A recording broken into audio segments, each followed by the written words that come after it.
Kiranya kasih karunia dan damai sejahtera dari Allah Bapa kita dan dari Tuhan kita Yesus Kristus menyertai Anda. Mari bersama saya Bob Defense kita merenungkan Yesaya 3 ayat 9 sampai 12 pada edisi Sabtu tengah malam 3 September 2022. Kita berdoa. Kiranya Tuhan menolong kami untuk memahami kehendak Tuhan melalui firman ini, agar kami mengenal Engkau ya Tuhan, demi Kristus. Amin. Air muka mereka menyatakan kejahatan mereka, dan seperti orang Sodom, mereka dengan terang-terangan menyebut-nyebut dosanya, tidak lagi disembunyikannya. Celakalah orang-orang itu, sebab mereka mendatangkan malapetaka kepada dirinya sendiri. Katakanlah berbahagia orang benar, sebab mereka akan memakan hasil pekerjaannya. Celakalah orang fasik, malapetaka akan menimpanya, sebab mereka akan diperlakukan menurut perbuatannya sendiri. Adapun umatku, penguasa mereka ialah anak-anak, dan perempuan-perempuan memerintah atasnya. Hai umatku, pemimpin-pemimpinmu adalah penyesat, dan jalan yang kamu tempuh mereka kacaukan. Amin. Yesaya berisi banyak sekali puisi, dan beberapa ayat yang kita baca ini juga adalah puisi. Dan puisi seperti yang kita tahu adalah ekspresi dari hati, ekspresi dari batin. Dan pada ayat ini Tuhan mengekspresikan batinnya mengenai keadaan umatnya yang hidup di dalam dosa. Tuhan berkata bahwa orang-orang Israel tuh dari air mukanya, dari ekspresi wajahnya itu kelihatan. Kenapa? Mereka tidak lagi menyembunyikan dosanya secara terang-terangan sama seperti orang Sodom. Mereka tidak malu. Mereka berbuat dosa, mengekspresikannya, dan air mukanya kelihatan, ekspresi wajahnya kelihatan. Entah mereka menipu, mereka berzina, mereka mencuri, mereka berbuat kekerasan, mereka membunuh, mereka menista Tuhan. Kelihatan, dan mereka santai saja karena mereka sudah terbiasa dengan dosanya. Tuhan bilang celakalah orang-orang itu. Biasa manusia berbuat dosa dia malu, dia merasa bersalah. Tapi kali ini umat Tuhan tidak lagi demikian. Mereka sudah kehilangan alarm hati nuraninya, sehingga sama seperti orang Sodom, lakukan saja, tidak masalah. Nah, ketika seseorang sampai kepada tahap ini, itu tahap di mana sudah sampai hampir ujung-ujungnya, ya kan? Di mana sebentar lagi hukuman akan segera terjadi.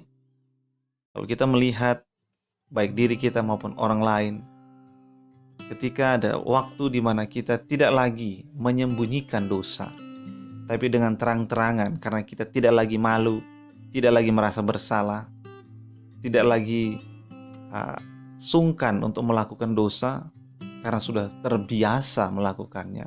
Kita perlu berawas-awas, berhati-hati, karena sebentar lagi itu hukuman dari Tuhan akan dilakukan. Karena Tuhan muak dengan dosa manusia, sehingga dia menghukumnya. Tapi kemudian orang bertanya, Tuhan kok begitu ya, kok menghukum ya? Tuhan Kitab suci menjawab tepat setelahnya. Sebab mereka mendatangkan malapetaka kepada dirinya sendiri.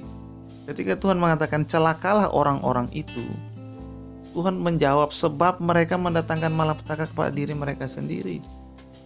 Karena perbuatan dosa pada akhirnya akan merusak diri orang itu sendiri, akan mencelakakannya, karena dosa itu menghancurkan.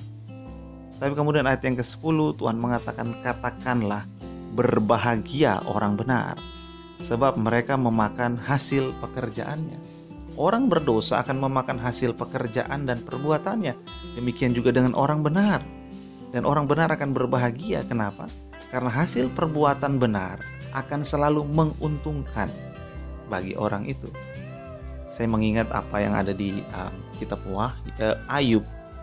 Ketika terus Tuhan mengatakan gitu, kalau orang berbuat benar, orang itu benar, siapa yang untung? Apakah Tuhan yang untung? Tidak. Ketika manusia benar, yang untung adalah dirinya sendiri. Kenapa? Karena dia akan memakan hasil perbuatannya sendiri.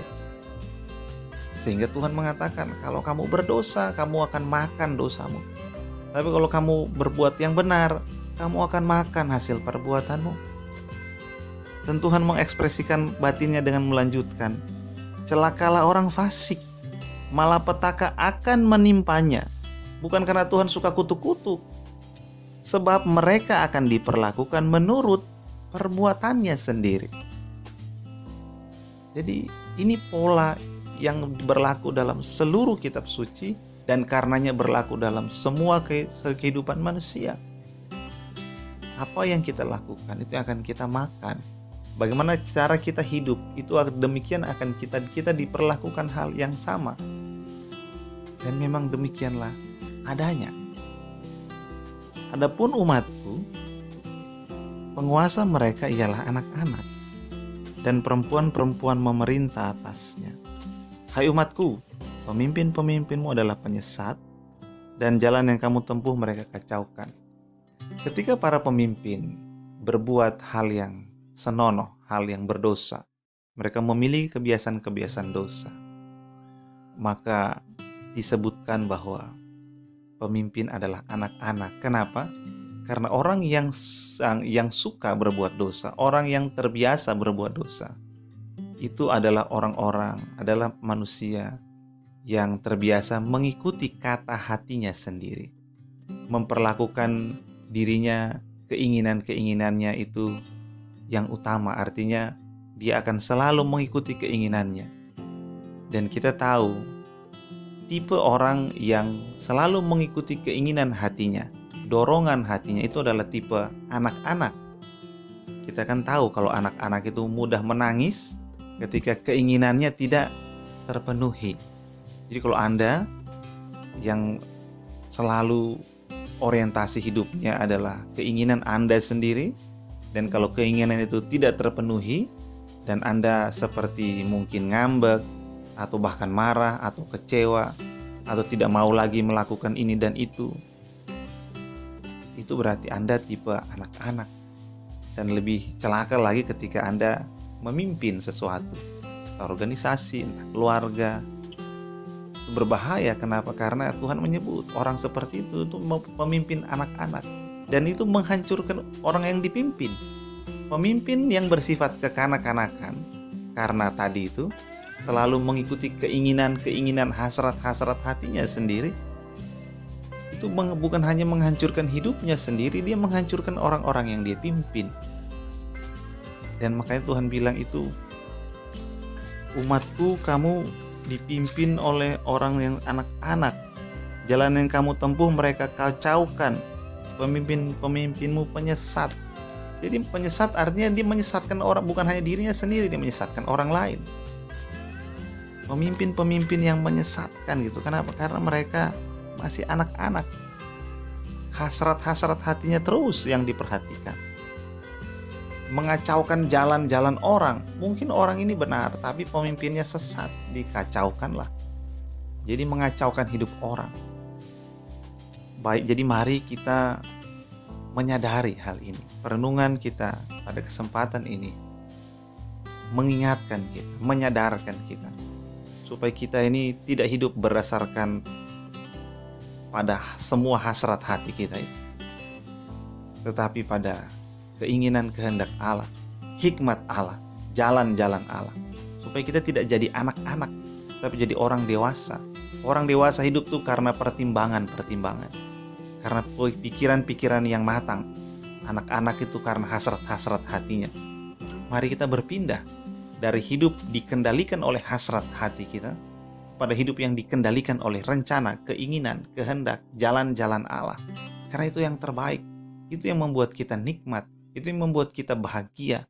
Jalan-jalan Allah itu yang membuat kita terang, bahagia, dan semakin kuat. Dan ketika kita memimpin, maka memimpinlah dengan kehendak Tuhan, jangan dengan hasrat hati sendiri. Karena nanti bukan hanya diri kita yang kita kacaukan, tetapi jalan-jalan orang kita kacaukan. bukan hanya diri kita yang kita sesatkan, tetapi orang lain pun kita sesatkan. Dan itu hal yang salah. Dan kalau kita mendapati pemimpin seperti ini, kita perlu berdoa pada Tuhan. Tuhan, singkirkan aku, bawa aku keluar dari kepemimpinan orang ini. Kita perlu berdoa. Sambil berdoa kepada pemimpin itu, supaya dia pun didewasakan oleh Tuhan. Demikian perenungan kita. Terpujilah Tuhan. Amin. Kita berdoa.